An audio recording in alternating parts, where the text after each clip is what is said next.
What truly happens when the breath leaves the body? Is it eternal darkness, or the opening of a cosmic doorway into realms beyond all comprehension? Welcome, soul voyager, to the veil between worlds. Today we enter a sacred mystery that has guided seekers through the shadows of death for centuries, the Bardo, known in the West as the Tibetan Book of the Dead. But make no mistake, this isn't some dusty spiritual relic. This is a roadmap for the soul, a metaphysical compass for navigating the unknown just beyond the last heartbeat. In this episode, we'll journey through realms invisible to the eye but undeniable to the soul. Realms where truth is raw, illusions fall away, and liberation becomes possible even after death. Let us begin. Centuries ago, in the ancient lands of Tibet, a master arose, a mystic, a sage, a force of spiritual revolution, Padmasambhava, also called Guru Rinpoche, the precious master. Born in India, his life was anything but ordinary.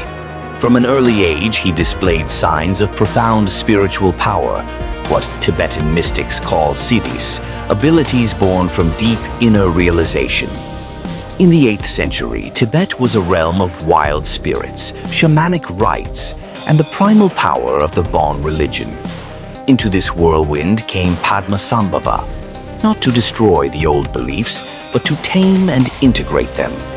With rituals that bridged heaven and earth, and a deep understanding of tantric energy, he harmonized the ancient spirits with the rising wave of Buddhism. It was from this crucible of transformation that the Bardo emerged. But what is this sacred text really? It's not just a book, it's a spiritual survival guide, a script whispered beside the dying, a map for consciousness itself, a last chance at freedom. The Bardo teaches that death is not the end. It's a transition, a passage into 3 distinct Bardos, or intermediate states.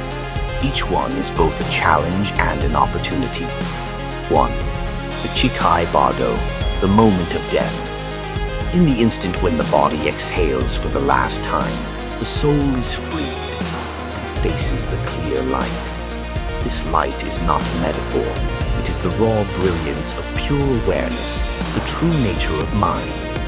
For the spiritually awakened, recognizing this light means instant liberation.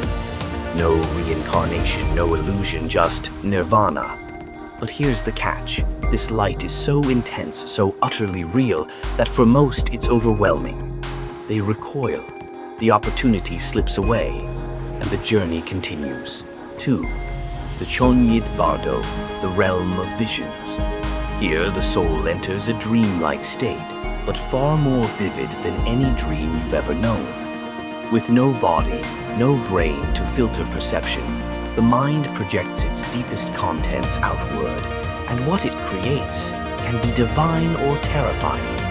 At first, you are met by peaceful deities, luminous beings radiating compassion and stillness.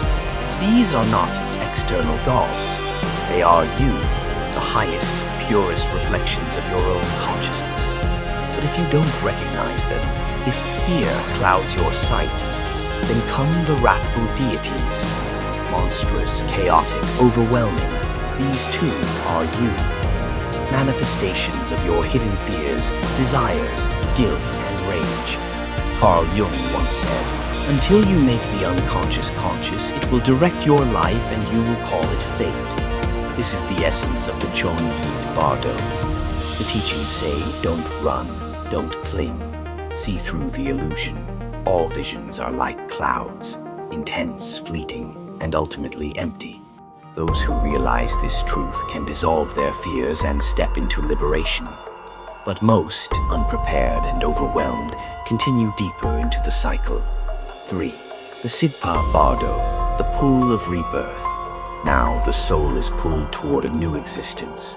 Here, karma, the energetic echo of every past thought, word, and deed, begins to shape your next form. Desire, fear, regret, all swirl together into a psychic storm that draws the soul to a new womb, a new life, a new identity. Visions of couples appear, symbols of potential parents. The pull is almost irresistible, but the Bardo offers one final reminder. If the soul can maintain detachment, if it remembers the clear light, it may still escape the wheel of rebirth. Otherwise, the cycle begins again.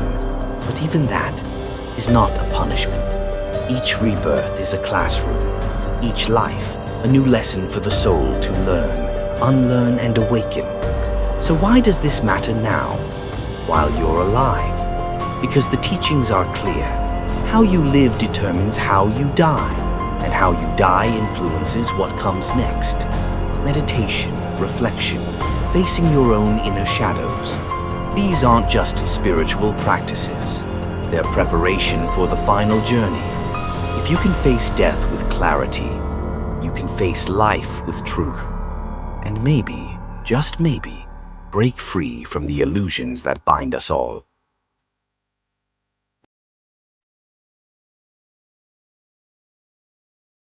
The Tibetan Book of the Dead isn't about fearing the end. It's about living with intention, dying with awareness, and perhaps, stepping beyond the veil with your eyes wide open. As the great teacher Ram Dass once said, when you die, the only thing that matters is how much you loved. So ask yourself, are you preparing for the final moment? Or are you still clinging to the dream? Thank you for walking this path with us. If this journey stirred something deep within you, like, share, and subscribe to the Vault of Forgotten Realms. Drop a comment below. What do you believe lies beyond the final breath? Together, let's continue exploring the great mysteries of existence.